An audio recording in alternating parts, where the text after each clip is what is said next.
गगनबावडा तालुक्यातील साळवन इथं रस्त्याच्या दुरवस्थेविरोधात शिवसेना ठाकरे पक्ष आक्रमक झाला।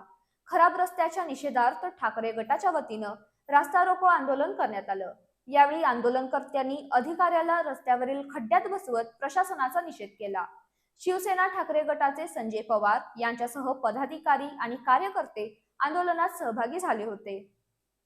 गगनबावडा तालुक्यातील साळवन इथं रस्त्याच्या दुरवस्थेविरोधात शिवसेना ठाकरे गटाच्या वतीनं रास्ता रोको आंदोलन करण्यात आलं। साळवन परिसरातील रस्त्यावर मोठमोठे खड्डे पडल्यानं वाहनधारक आणि नागरिकांना मोठ्या त्रासाला सामोरं जावं लागत असल्याचा आरोप आंदोलनकर्त्यांनी केला। रस्त्याची तातडीनं दुरुस्ती करावी या मागणीसाठी कार्यकर्त्यांनी रास्ता रोको करत प्रशासनाचा निषेध केला।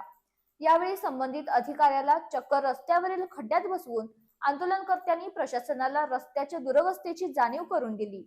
शिवसेना ठाकरे गटाचे संजय पवार यांच्यासह पदाधिकारी आणि कार्यकर्ते मोठ्या संख्येनं आंदोलनात सहभागी झाले होते।